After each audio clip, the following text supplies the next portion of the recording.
Selamat malam kembali ya Innover ya. Untuk Anda di malam hari ini kita ketemu kembali. Dan seperti halnya janji saya tadi, bahwa saya akan kehadiran tamu spesial saya yang nanti kita akan coba untuk ngobrol-ngobrol santai terkait dengan peringatan Hari Keanekaragaman Hayati yang kali ini tanggal 22 Mei diperingatinya. Nah, kali ini saya sudah bersama dengan Direktur Walhi Jawa Timur, Mas Rere Kristanto, yang kali ini sudah bersama saya di virtual Zoom Station Surabaya. Langsung saja menuju ke Mas Rere yang kali ini sudah bersama saya. Selamat malam, Mas Rere.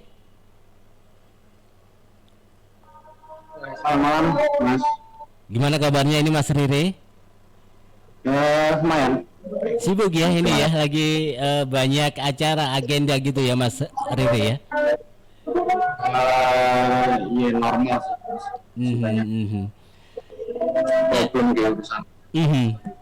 Mas Rere, ini terima kasih sekali ya Mas Rere ya udah menyempatkan waktu untuk refleksi Hari Keanekaragaman Hayati yang tentu diperingati tanggal 22 ya, tanggal 22 Mei 2021 ini. Dan seperti halnya ya Mas Rere ya, bahwa tujuan peringatan Hari Hayati ini merupakan untuk meningkatkan pemahaman dan kesadaran serta juga menumbuhkan kecintaan terhadap keanekaragaman hayati atau biodiversitas di bumi ini.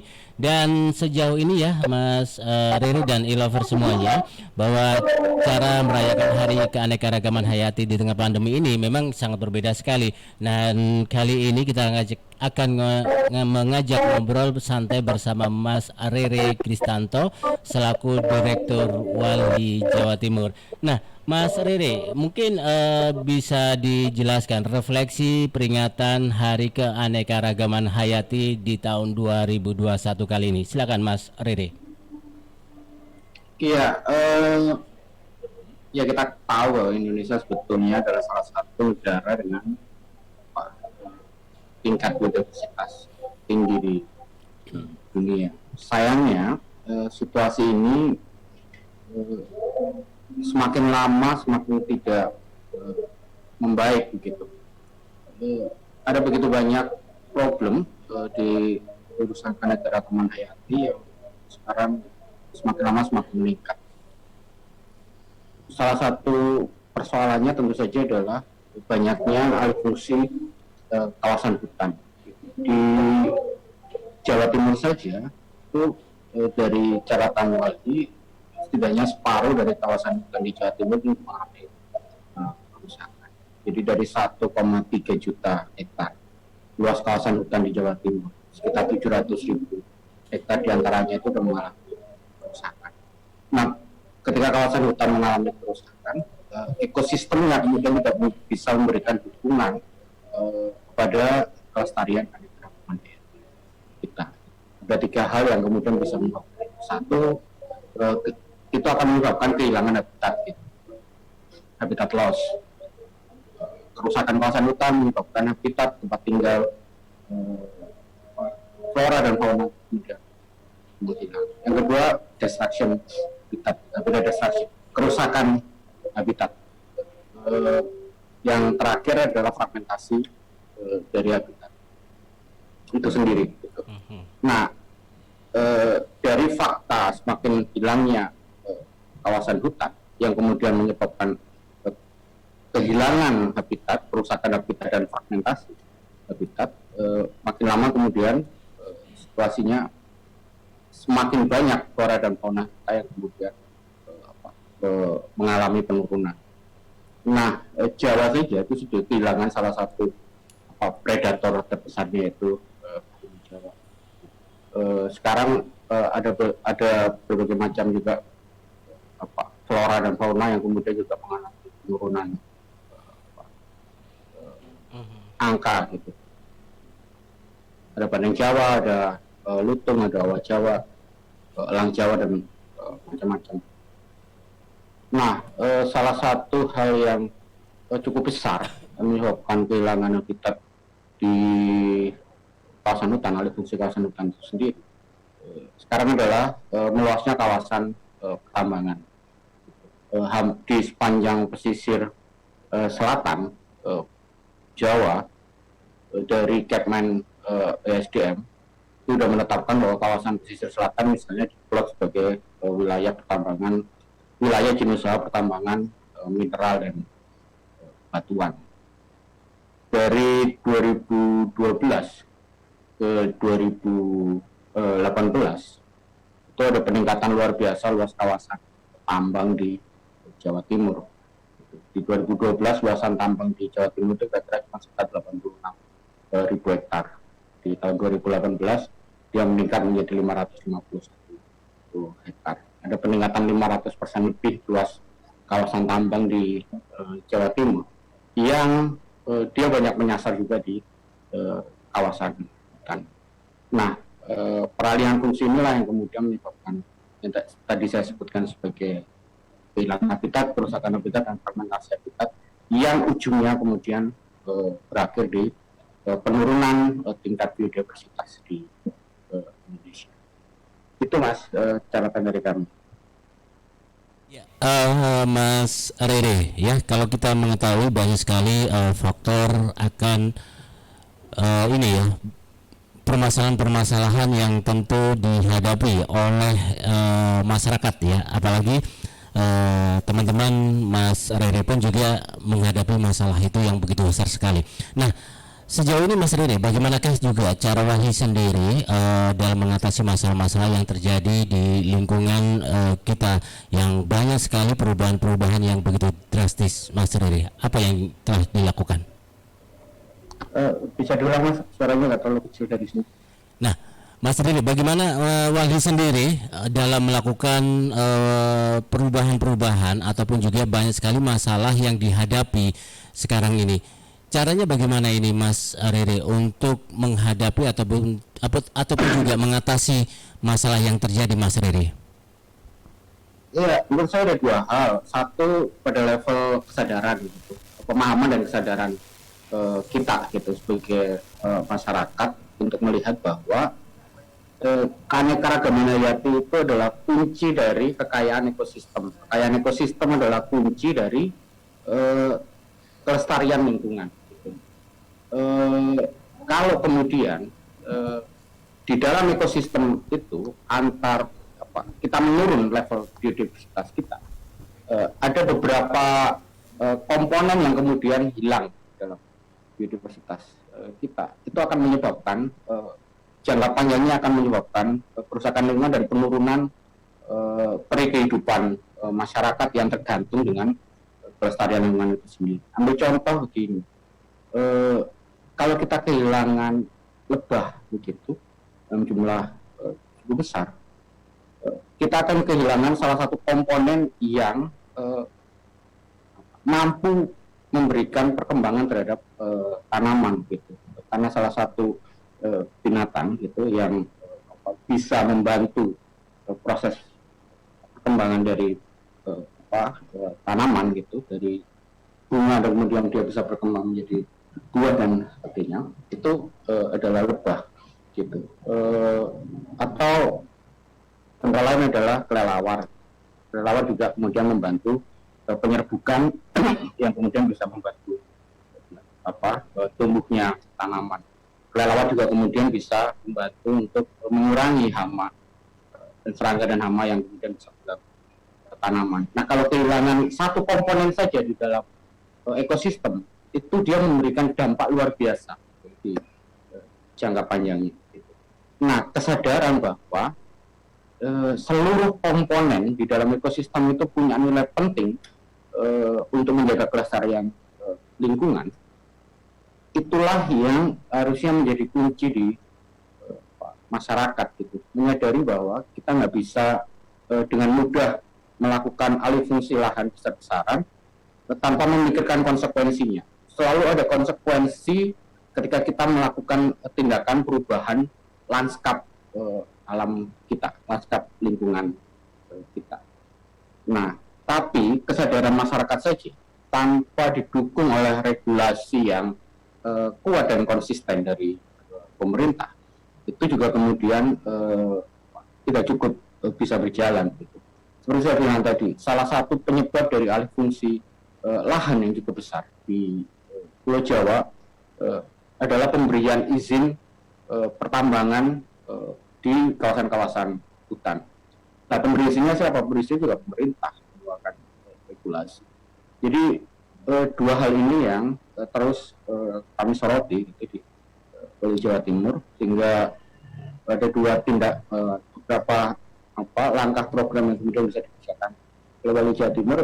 Yang pertama adalah edukasi, gitu, memberikan pendidikan, pelatihan kepada generasi muda, kepada masyarakat untuk memahami apa nilai penting dari lingkungan.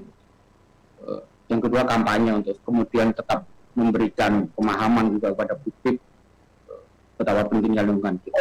Yang kemudian terakhir juga menjadi kunci itu ada di advokasi, gitu, mendorong perubahan kebijakan pemerintah jadi lebih baik. Saya rasa itu. Nah, Mas Riri, saya juga ingin sekali bertanya nih ya, terkait dengan kesadaran nih ya yang sudah dilakukan Walhi sendiri untuk bisa memberikan pemahaman. Ini Walhi sendiri mendidiknya kepada generasi muda di sekolah-sekolah atau kepada masyarakat untuk memberikan pemahaman kesadaran pentingnya lingkungan di sekitar ini lebih baik dan lebih hijau begitu, Mas Riri. Apa yang sudah dilakukan? Yang tadi saya bilang gitu, dua hal yang memungkinkan bisa kami kerjakan itu edukasi dan kampanye. Di edukasi secara berkala, misalnya di Wali Jatim ada kegiatan yang disebut sebagai sekolah ekologi gitu. Nah, sekolah ekologi itu memberikan ruang gitu kepada generasi muda, teman-teman muda untuk memahami apa, karena begini, cara kita memandang lingkungan itu akan menjadi kunci dari cara kita memperlakukannya. Kalau kita memandang alam, lingkungan kita itu hanya sebagai komoditas semata, kita juga akan memperlakukannya sebagai komoditas. Kita hanya melihat hutan itu misalnya dicari seberapa besar keuntungan yang bisa kita dapatkan. Kawasan kars itu misalnya, gunungan kampung, ya kemudian dianggap dia bisa berapa menghasilkan keuntungan, tanpa mempertimbangkan bahwa wilayah ini itu juga adalah habitat, tempat tinggal kita, ruang hidup masyarakat. Nah, pemahaman ini yang kemudian didorongkan melalui edukasi yang dibuat oleh kawan-kawan di Balai Jatuh dan kampanye-kampanye yang sedang dikerjakan kawan-kawan. Ya, Mas Riri, sejauh ini yang sudah dilakukan Wali sendiri, kemudian kepada pihak-pihak terkait yang mengurusin masalah lingkungan, ini responnya seperti apa ini, Mas Riri?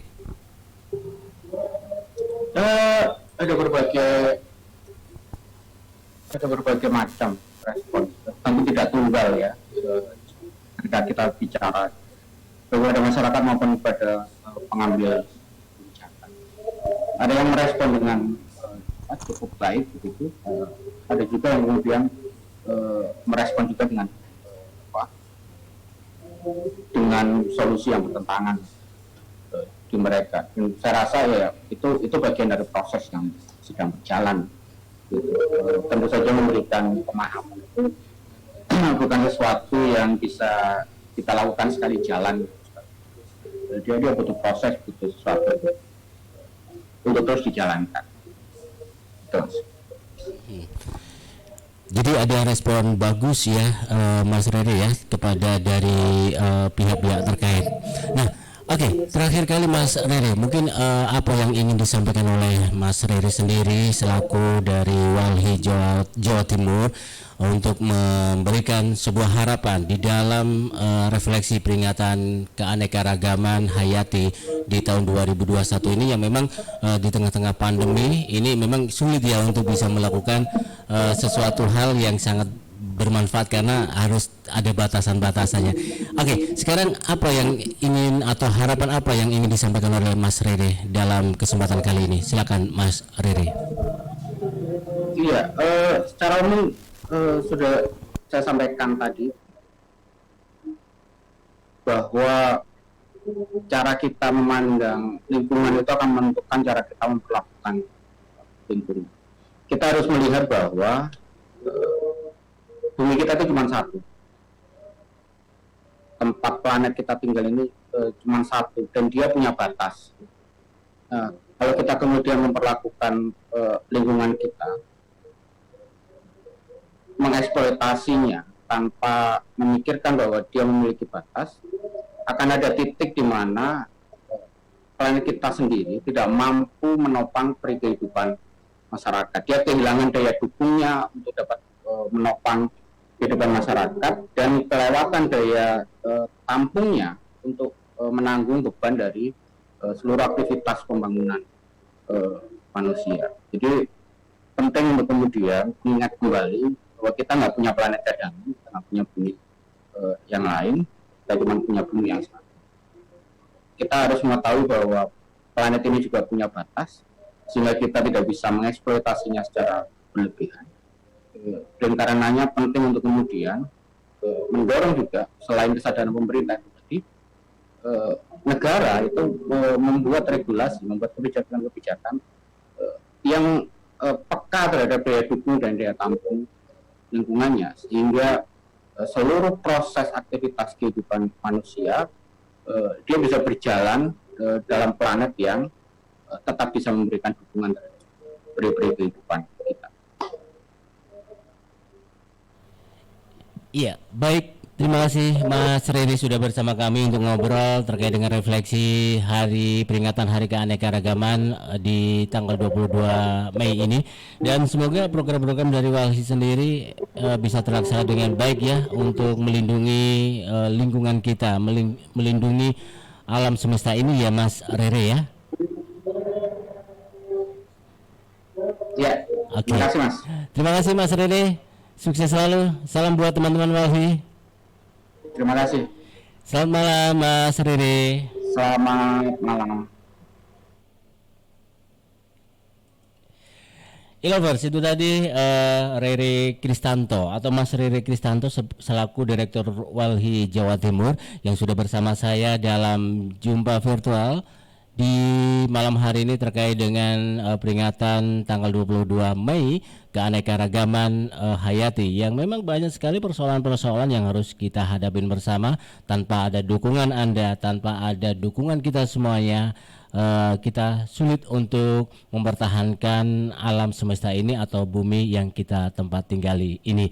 Baiklah kalau gitu, jangan kemana-mana. Saya Yohansa Samudra masih menemani Anda di Station Surabaya.